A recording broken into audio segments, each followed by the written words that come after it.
ન્યૂઝમાં આપનું સ્વાગત છે। સમાચારોની શરૂઆત કરીએ તે પહેલા એક નજર કરીએ આજના મુખ્ય સમાચાર પર।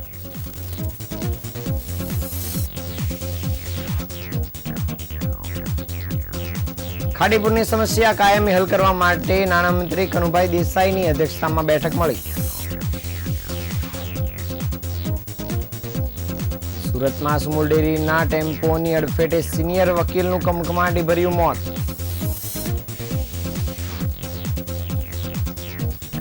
રાજ્યના ડીજીપીએ સુરતમાં ટ્રાફિક વ્યવસ્થા અને કંટ્રોલ રૂમનું નિરીક્ષણ કર્યું।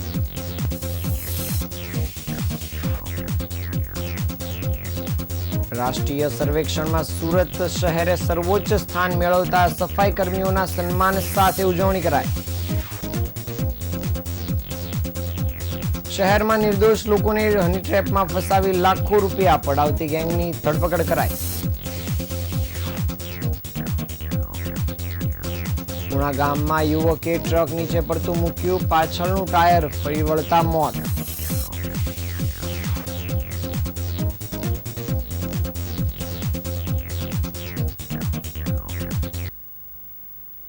સમાચાર વિગતે જોઈએ। સુરતમાં ખાડીપુરની વારંવાર સમસ્યા સામે આવતી હોય છે અને તેના કાયમી ઉકેલ માટે હવે રાજ્ય સરકાર સક્રિય બનીને મેદાનમાં ઉતરી છે। રાજ્યના નાણામંત્રી અને ઉર્જા મંત્રી કનુભાઈ દેસાઈ આજે સુરતની મુલાકાતે હતા અને તેમણે આ સમસ્યાના નિરાકરણ માટે ઉચ્ચ સ્તરીય બેઠકનો દોર યોજ્યો હતો।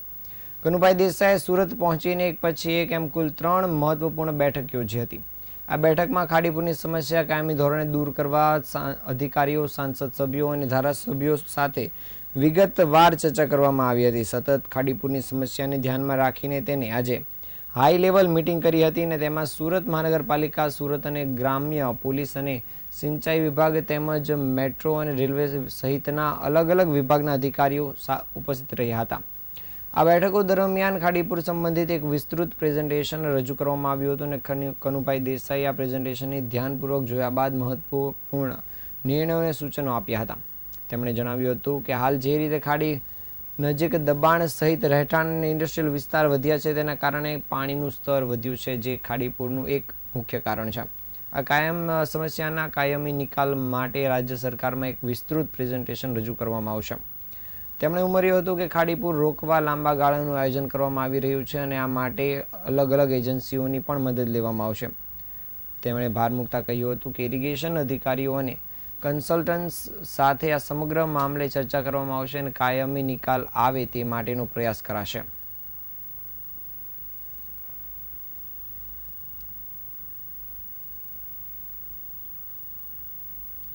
સુરતમાં ખાડીપુરની ગંભીર સમસ્યાના કાયમી નિરાકરણ માટે તંત્ર દ્વારા આખરે કડક કાર્યવાહી શરૂ કરવામાં આવી છે। એક ઉચ્ચ સ્તરીય બેઠક બાદ સુરત પાલિકા અને કલેક્ટર વિભાગે સંયુક્તપણે મેગા ડિમોલેશન હાથ ધર્યું છે। આજે એક બાજુ સુરતના પ્રભારી મંત્રી કનુભાઈ દેસાઈની બેઠક યોજાઈ હતી, ત્યારે બીજી બાજુ વરાછા વિસ્તારમાં કોયલી ખાડીના આસપાસના દબાણો હટાવવાની કામગીરી પૂરજોશમાં શરૂ કરી દેવામાં આવી હતી। વરાછાના બુટ ભવાની નજીક કોયલી ખાડીની આસપાસની 6 જેટલી બિલ્ડિંગોને આજે તોડી પાડવામાં આવી છે। ખાડીના પટમાં કુલ 26 જેટલી બિલ્ડિંગો દ્વારા દબાણ કરવામાં આવ્યું હોવાનું જાણવા મળ્યું છે, જેને દૂર કરવાની પ્રક્રિયા તંત્ર દ્વારા ચાલી રહી છે।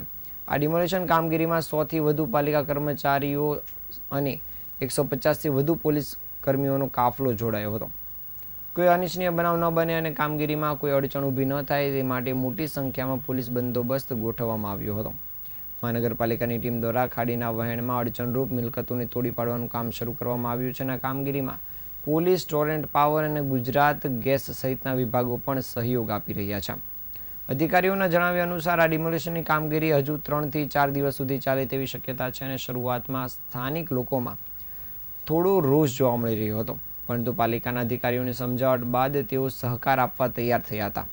હજુ પણ અન્ય મિલકતોના માલિકોને સમજાવવાની કાર્યવાહી ચાલી રહી છે અને તંત્રએ સ્પષ્ટ કહ્યું છે કે ખાડીના વહેણને નડતરરૂપ તમામ મિલકતોને ફરજિયાતપણે તોડી પાડવામાં આવશે, જેથી ભવિષ્યમાં ખાડીપુરની સમસ્યાથી સુરતને મુક્તિ મળી શકે।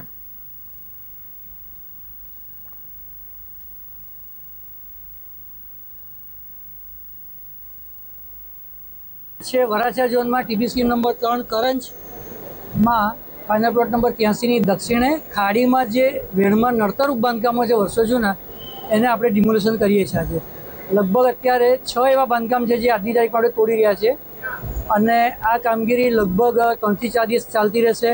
આ દરમિયાન અમને વરાછા ઝોનનો પોલીસ સ્ટાફ છે, લગભગ એસીપી ડીસીપી કક્ષાના એક પીઆઈ, 2 પીએસઆઈ અને ટોટલ 150 જણાનો સ્ટાફ છે. સાથે અમારો ડિમોલિશનનો સ્ટાફ પણ છે, એ પણ જે એટલું જ છે. કામગીરી લગભગ 3 થી 4 દિવસ અમે ચાલુ રાખવા માંગીએ છીએ, જેથી વેણમાં જે કંઈ નડતરરૂપ બાંધકામો છે દૂર થાય. સુરતના કતારગામ વિસ્તારમાં સાયકલ લઈ પસાર થઈ રહેલા સિનિયર એડવોકેટને સુમુલ ડેરીના વાહન ચાલક દ્વારા અડફેટે લેવામાં આવતા તેનું ઘટનાસ્થળે જ મોત થયું હતું.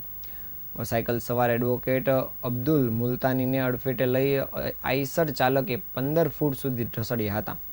અકસ્માતની આ ઘટના બનતા સીસીટીવી કેમેરામાં કેદ થઈ જવા પામી છે અને કતારગામ પોલીસે આ મામલે વધુ તપાસ કામગીરી શરૂ કરી છે. બપોરના સમયે અબ્દુલ નાનજી મુલતાની પોતાની સાયકલ પર કતારગામ બાળાશ્રમ પાસેથી પસાર થઈ રહ્યા હતા. તે જ સમયે સુમુલ ડેરીનો એક આઈસર ટ્રક પૂરપાટ ઝડપે આવી રહ્યો હતો. તેણે સાયકલ સવાર એડવોકેટને અડફેટે લીધા હતા અને ટક્કર એટલી ભયાનક હતી કે ટ્રક ચાલકે એડવોકેટને લગભગ 10 થી 15 ફૂટ સુધી ઢસડ્યા હતા. ટ્રકના બંને ટાયર સિનિયર એડવોકેટ પર ફરી વળ્યા હતા અને જેને કારણે તેમનું ઘટનાસ્થળ પર જ કમકમાટીભર્યું મોત થયું હતું. અકસ્માત સર્જાયા બાદ ટ્રકનો ચાલક તાત્કાલિક ઘટનાસ્થળથી ફરાર થઈ ગયો હતો અને સમગ્ર ઘટના નજીકમાં આવેલા સીસીટીવી કેમેરામાં કેદ થઈ જવા પામી છે. સીસીટીવી ફૂટેજના આધારે કતારગામ પોલીસે આ મામલે વધુ તપાસ કામગીરી શરૂ કરી છે અને ફરાર ટ્રક ચાલકને ઝડપી પાડવાના ચક્રો ગતિમાન કર્યા છે.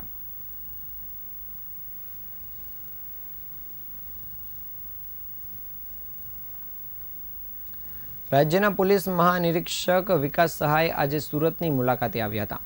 તેમની મુલાકાત દરમિયાન તેઓએ શહેરના ટ્રાફિક વ્યવસ્થાની સમીક્ષા કરવા માટે સીધા ટ્રાફિક કંટ્રોલ રૂમ ખાતે પહોંચ્યા હતા અને ત્યાંની કામગીરીનું નિરીક્ષણ કર્યું હતું. વિકાસ સહાયે કંટ્રોલ રૂમમાં વિવિધ સીસીટીવી કેમેરાઓ અને ટ્રાફિક મોનિટરિંગ સિસ્ટમની કાર્યક્ષમતા જાણી હતી અને તેમણે અધિકારીઓ પાસેથી ટ્રાફિક વ્યવસ્થાની વિસ્તૃત માહિતી મેળવી અને આવશ્યક સૂચનો આપ્યા હતા. ટ્રાફિક વ્યવસ્થાનો પ્રત્યક્ષ અનુભવ લેવા માટે ડીજીપીએ 4 રસ્તા સહિતના મહત્વના માર્ગો પર ઊભા રહી ટ્રાફિકનું અવલોકન કર્યું હતું. આ દરમિયાન તેમણે સ્થાનિક પોલીસની કામગીરીને અવલોકી અને ટ્રાફિક નિયંત્રણમાં વધુ સુદૃઢતા લાવવાની દિશામાં માર્ગદર્શન પૂરું પાડ્યું હતું. મુલાકાત દરમિયાન સુરત પોલીસ કમિશનર તથા અન્ય વરિષ્ઠ અધિકારીઓ પણ હાજર રહ્યા હતા. ડીજીપીએ ટ્રાફિક વ્યવસ્થામાં ટેકનોલોજીના ઉપયોગની પ્રશંસા કરી હતી અને મહત્વના માર્ગો પર વધુ સુસજ્જ વ્યવસ્થા સુનિશ્ચિત કરવા પર ભાર મૂક્યો હતો.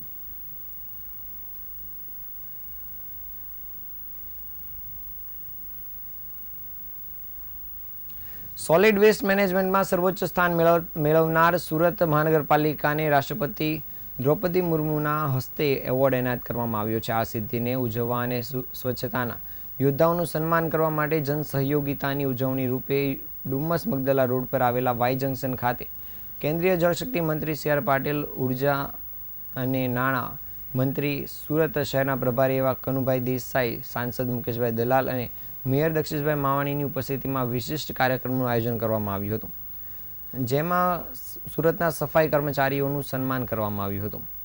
સુરત શહેર સહિત સ્વચ્છતામાં અગ્રેસર રહ્યું છે અને દિલ્હી ખાતે સુપર સ્વચ્છ લીગમાં એક વખત કાઠું કાઢ્યું છે. શહેરને સ્વચ્છ રાખવા માટે કરોડો રૂપિયાનો ખર્ચ કરીને સુરત મહાનગરપાલિકાએ કમર કસી છે અને તેના ફળ સ્વરૂપે ફરી એક વખત દેશભરમાં સુરતે ડંકો વગાડી સફળ થયું છે. વાય જંકશન ખાતે દિલ્હીથી આવેલા મેયર, સ્ટેન્ડિંગ કમિટી ચેરમેન અને મ્યુનિસિપલ કમિશનર સહિતના હોદ્દેદારો અને અધિકારીઓનું સન્માન કરવામાં આવ્યું હતું. તેમજ સ્વચ્છતા યોદ્ધાઓને ફૂલથી વધાવી સન્માનિત કરવામાં આવ્યા હતા. તેમજ શ્રમયોગી સફાઈ કર્મચારીઓનું મીઠું મોં કરાવી આ સિદ્ધિની ઉજવણી કરવામાં આવી હતી. મેયર દક્ષિશભાઈ માવાણીએ સુરતની સ્વચ્છતા સિદ્ધિનો શ્રેય શહેરીજનોને આપતા જણાવ્યું હતું કે શહેરની તમામ માતા બહેનોએ પોતાના ઘરમાંથી શરૂ થતા સ્વચ્છતાની જ્યોત અને સંસ્કારને જીવંત રાખ્યા છે અને ઘર, શહેર, મહોલ્લાને કચરામુક્ત બનાવવાના કાર્યમાં પ્રત્યેક દિવસે પોતાનું નાનકડું યોગદાન આપ્યું છે. વડાપ્રધાનના આંદોલન સ્વરૂપે સ્વચ્છતાની ઝુંબેશ ચલાવી છે અને તેનું આજે પરિણામ છે. લોકો ખૂબ જાગૃત થયા છે અને આ એવોર્ડ સુરતના સફાઈ કર્મચારીઓ અને સુરતીઓને સમર્પણ કરવામાં આવે છે.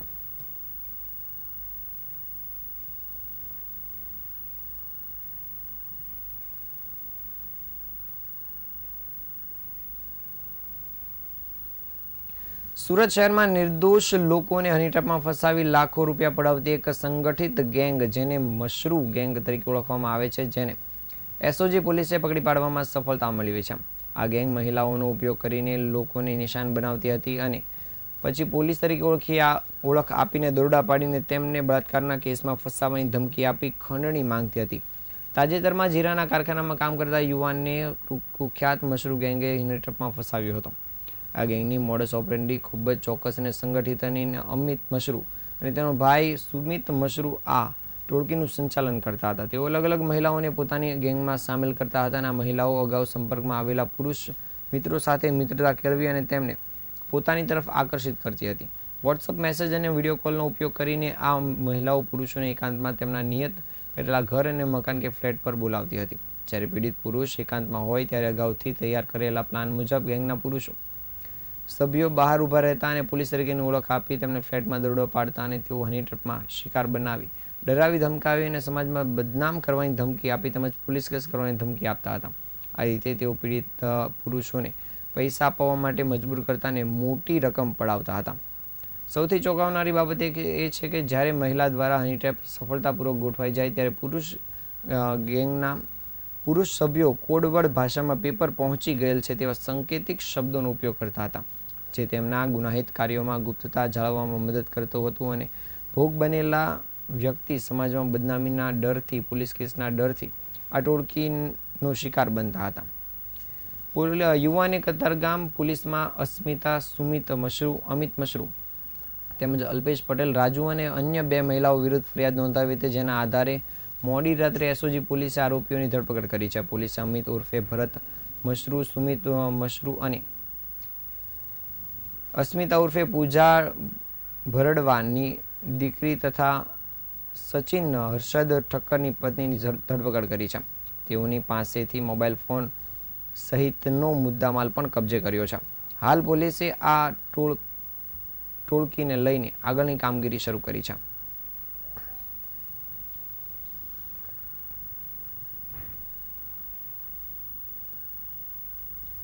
સુરતના પુણા ગામમાં ખેતલાપા ટી સ્ટોલની પાસે યુવકે બહેનના સસરાને માવો લેવા માટે મોકલી આઈસર ટ્રક નીચે પડતું મૂકી જીવન ટૂંકાવ્યું છે. ટ્રકનું પાછળનું ટાયર યુવક પર ફરી વળતા તેને ગંભીર ઇજા પહોંચી હતી, જેથી સારવાર માટે સ્મીમર હોસ્પિટલમાં ખસેડવામાં આવ્યો હતો, જ્યાં ફરજ પરના ડોક્ટરે તેને મૃત જાહેર કર્યો હતો. આ પગલું ભરવા પાછળનું કારણ હજુ પણ અકબંધ જાણવા મળ્યું છે. જોકે આ ઘટનાના હચમચાવતા સીસીટીવી ફૂટેજ પણ સામે આવ્યા છે.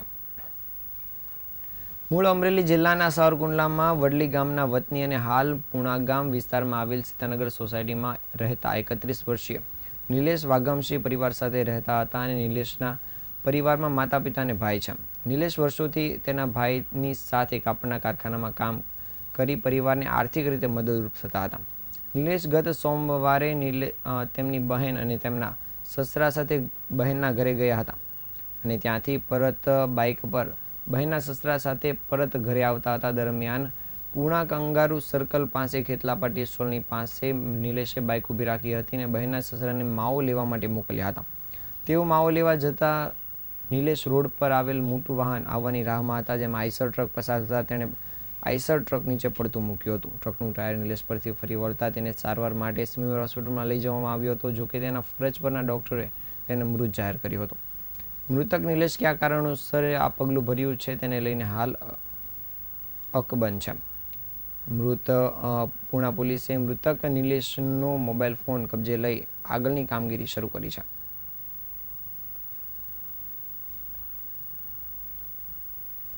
સુરતમાં રહેતો 17 વર્ષીય ભવ્ય પટેલ આજે Guinness book of world record બનાવવા જઈ રહ્યો છે.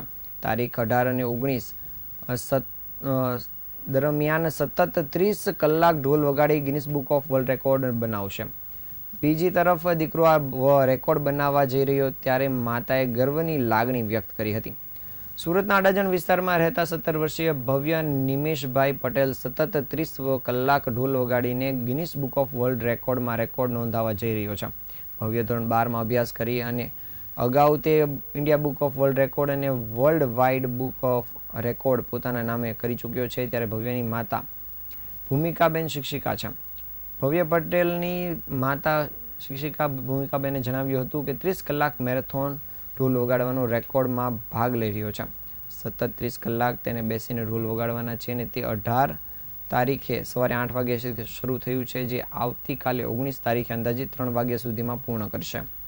દીકરાની મ્યુઝિકની જર્ની સિનિયર કેજીથી શરૂ થઈ હતી અને તબલા અને ડ્રમ સાથ માટે માતા પિતા દ્વારા તેમાં ફક્ત પ્રોફેશનલ શીખવાડવામાં આવ્યા હતા અને બાકીના 27થી વધુ ઇન્સ્ટ્રુમેન્ટ તે જાતે શીખ્યો છે અને મ્યુઝિકમાં તેને ખૂબ રસ છે, જેને પગલે તેણે ગિનિસ બુક ઓફ વર્લ્ડ રેકોર્ડમાં નામ નોંધાવવા માટે 30 કલાક જેટલું ઢોલ વગાડવાનું નક્કી કર્યું અને તેણે આ વર્લ્ડ રેકોર્ડમાં જોડાયો છે.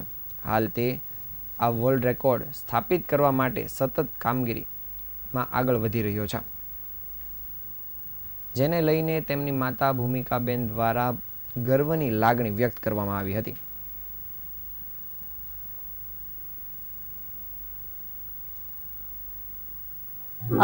એમાં જે 13 અવર્સ મેરેથોન ઢોલનો રેકોર્ડ એ અટેમ્પ્ટ કરવા જઈ રહ્યો છે. તો કન્ટિન્યુઅસ એને 30 અવર્સ બેસીને ઢોલ વગાડવાનું છે, જે 18 તારીખે સવારે 8 વાગ્યાથી સ્ટાર્ટ કર્યું છે.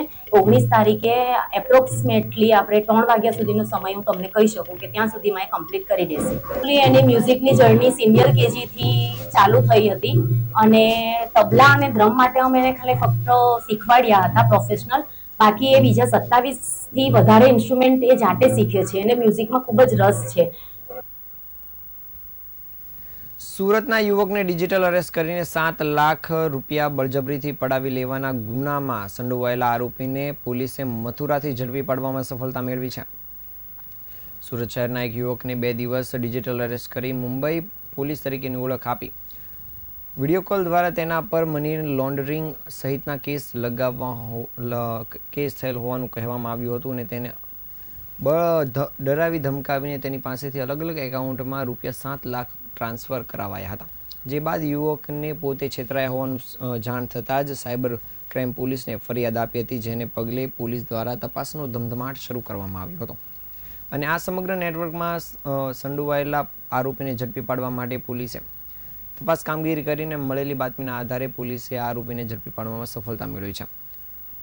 પોલીસે ઉત્તર પ્રદેશના મથુરા ખાતેથી આરોપીને ઝડપી પાડ્યો છે અને હાલ પોલીસે આ કામમાં સંડોવાયેલા અન્ય આરોપીને શોધી કાઢવા માટે આગળની કામગીરી શરૂ કરી છે.